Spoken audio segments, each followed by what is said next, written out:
Hello， 大家好！花莲县万荣乡太鲁阁族及赛德克族感恩祭活动定于107年10月13号星期六在万荣乡举行。乡长今天特别介绍今年感恩祭活动的大会舞，主题为《飞跃的彩虹》。这一首歌曲是由我们马海诗老师主唱的部分是由白明光知名的这个歌手来所组成的。所以各位乡亲，除了花莲县的有大会舞之外，万荣乡的感恩祭也有非常优美的大会舞。欢迎各位乡亲能够利用这个教学影片先行练习，到时候在我们万荣乡的感恩祭能够一起共襄盛举。谢谢。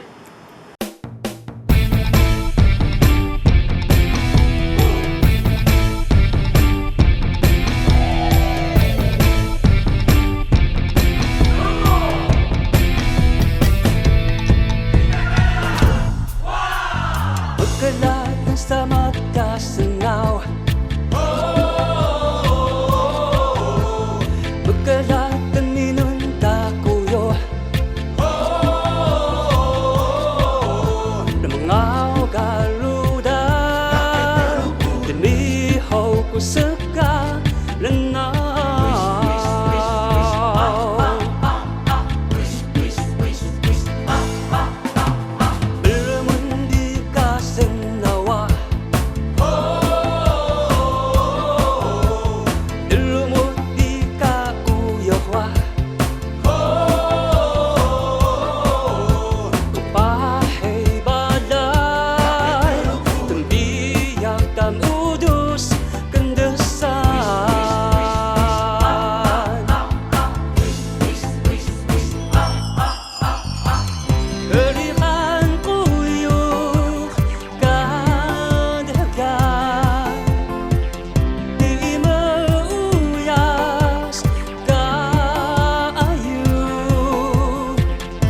Sebulan begihong kalojong meledak duli kahidan berhujis kat pelas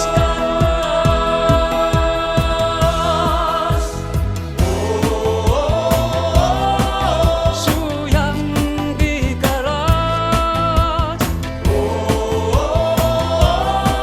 sekia kahagau tu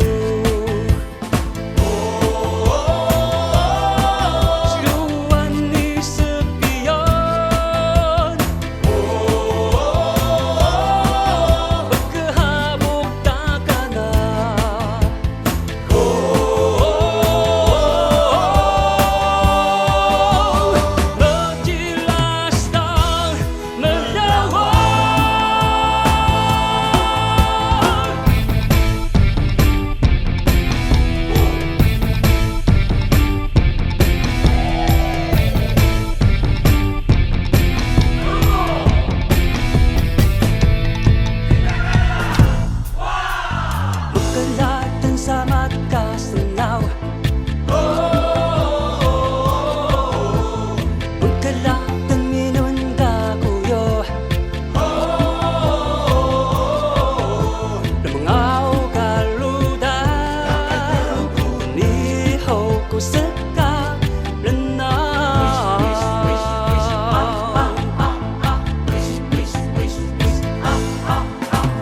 Dilumun bika senawa